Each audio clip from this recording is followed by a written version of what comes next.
Salam alaikum. Dans cette leçon, nous explorons en détail les poteaux en béton armé, mais surtout, on va simplifier ces détails. Comme vous savez, dans le domaine de construction, les poteaux porteurs jouent un rôle essentiel en offrant un soutien vertical et une stabilité en nos structures. On commence par la première question. Qu'est-ce qu'un poteau en béton armé? En termes simples, il s'agit d'un élément structurel vertical, généralement de forme rectangulaire ou cylindrique, fabriqué en utilisant du béton renforcé avec des barres d'acier. On va voir pourquoi cette combinaison est importante. On doit prévenir une défaillance que je vais mentionner après. Donc, dans une structure, on voit que les poteaux supportent les poutres et les dalles et forment avec eux l'ossature du bâtiment.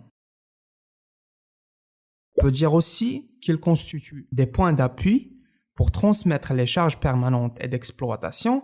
Ils collectent les charges des poutres adjacentes pour les transmettre après aux fondations, comme vous savez, le principe de la descente des charges.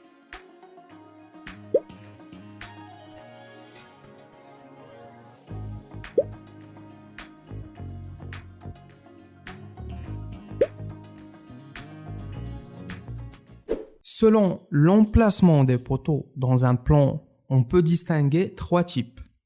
Si je prends ce plan de coffrage, le plan de coffrage, c'est un document qui spécifie les dimensions, la forme et la disposition des éléments de coffrage nécessaires.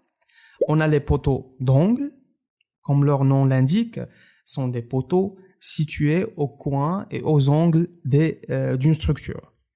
Après, on a les poteaux de rive, sont des poteaux situés à l'extrémité ou sur le côté d'une autre structure, c'est-à-dire on a des voisins. Et ces deux types, les poteaux de rive et d'angle, sont soumis à un effort de compression et aussi à un moment de flexion. On néglige le moment de flexion car on a une faible excentricité. Et on a les poteaux intérieurs. Ils sont des éléments de soutien verticaux situés à l'intérieur d'une structure et ce type est soumis à un effort de compression. Si on observe ce plan de ferraillage, on a ici l'exemple d'un poteau centré intérieur et dans cette figure, on a le poteau excentré dans le cas d'un poteau de rive.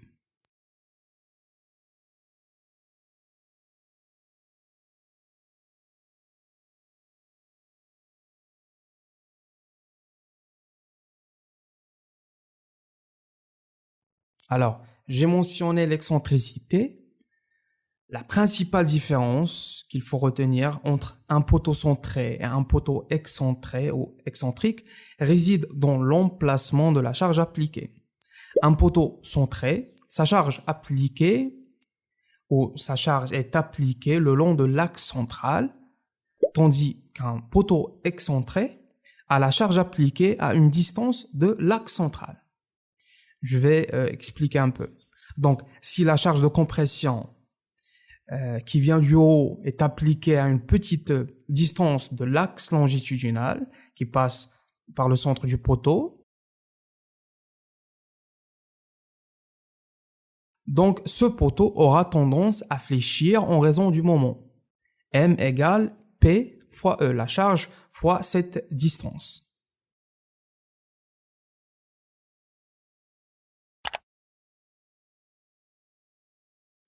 Alors il faut savoir que dans les chantiers, dans la pratique, dans la réalité, il y a toujours une excentricité pour raison d'exécution. Il n'y a jamais une charge qui passe directement par l'axe, même dans le cas des poteaux centrés, mais cette excentricité est négligeable. Bon, on aimerait que l'excentricité soit négligeable. Le problème qu'on peut faire face en construisant un poteau en n'importe quel matériau est le problème de flambement.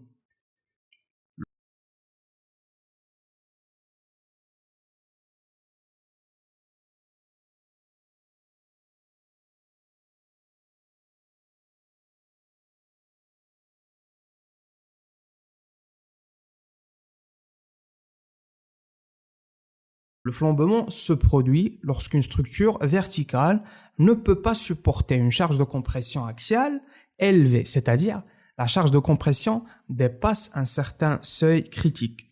Et donc le poteau se déforme latéralement de manière instable.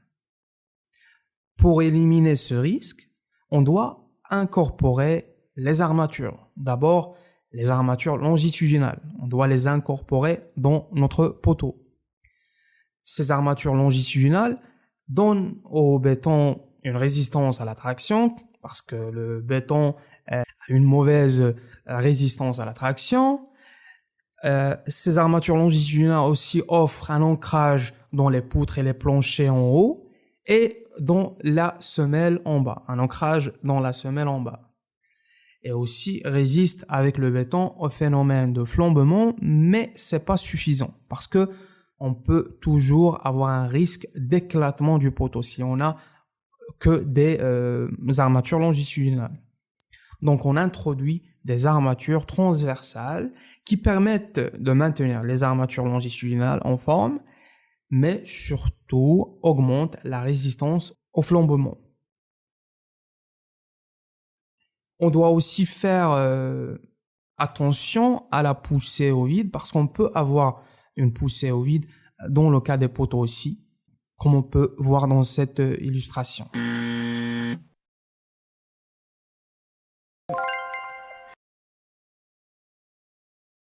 Et si vous obtenez une certaine valeur de mes vidéos, s'il vous plaît, abonnez-vous et pensez à devenir un membre dans notre petite communauté d'ingénierie. Ça va apporter un plus grand soutien à ma chaîne. Merci.